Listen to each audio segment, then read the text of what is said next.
to the committee for the opportunity to interview. I'm excited about the possibility of joining Texas A&M this fall.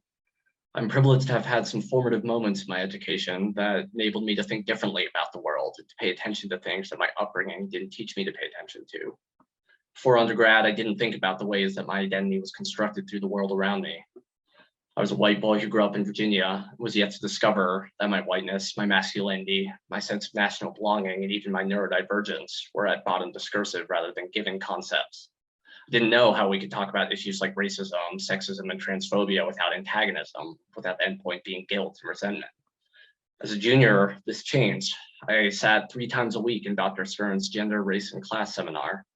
Through her guidance, I learned to pay attention to how normative masculinity and whiteness were reproduced through culture and media, as well as how Missy Elliott challenged gender scripts through her music.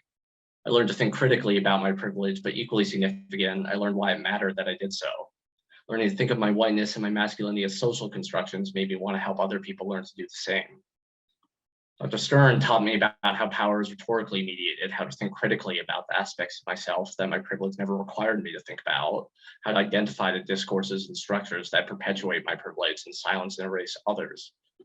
The second semester at Wake Forest brought a similar experience when I took a seminar dedicated to Parisia with Dr. Kelsey. Working with them helped me think beyond national borders, sparking my interest in decolonial practice. In 5 to 10 years, I aim to be in a tenure track position at a university that emphasizes both teaching and scholarship, and where I'd be able to teach both undergrads and graduate level students. Be working within a department with a strong emphasis in rhetoric and critical cultural studies, where I would feel supported in my research interests. Success would also entail working within a program with a vibrant intellectual community beyond the classroom, an environment where members across methods can think together and share with me a commitment to socially engaged scholarship and teaching. Broadly speaking, I'm interested in investigating the rhetorical constructions of whiteness, public memory, gender and sexuality, and disability. Gravitate towards artifacts and issues that implicate or are implicated in the maintenance or disruption of these categories. These artifacts often are historical or political works, but also include literature, television, and legal documents.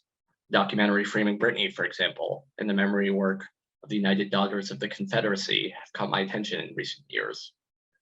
Most of my questions regarding these topics involve investigating the ways that what is not being said explicitly is often as impactful as what is said. I'm particularly interested in how power circulates and sets conditions of the possibility of rhetoric. For example, my thesis work deals with the 1619 Project and the resistance and misrepresentations which the project has faced. While my interest in the project itself relates to questions of how given histories can be resisted and revealed as contingent on rhetoric and identity, my interest in the opposition relates to how various groups have couched their criticisms of the project and of its authors in language that mostly avoids explicit racial reference, even as they essentialize racially sanitized history. In engaging with these issues and addressing these questions, I've benefited from incorporating a range of approaches and methods. I draw on perspectives from whiteness scholars and have found value in race rhetorical critical methods. I also draw on CRT and decolonial studies, as well as feminist criticism and disability studies. In terms of scholars, Lisa Flores has been instrumental, directing me towards racial rhetorical histories as a method of anti-racist scholarship. While Casey Ryan Kelly's theorizations on cognitive and emotive whiteness have been similarly insightful in distinguishing between whiteness and white bodies in my own work. While Patricia Hill Collins, Sylvia Winters, and Walter Mignolo directed my focus towards alternative ways of thinking through knowledge construction and epistemic authority. I'm excited at the prospect of working with Dr. Dorsey and Dr. Murcia. I share with both, albeit in different ways, interest in investigating the ways that American national mythos, history, and ideology come to bear on contemporary public discourse and on political action. I would be delighted to work with Dr. Poirot as well, with whom I share an investment in interrogating intersections of memory studies, whiteness, and intersectional feminist critical perspectives. I'm also eager to learn from Dr. Henson and Dr. Wanzer Serrano, though offering different approaches and areas of specialty.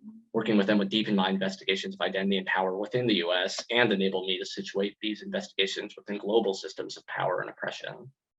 Now, these are just a few of the connections that make me excited at the possibility of studying at Texas A&M.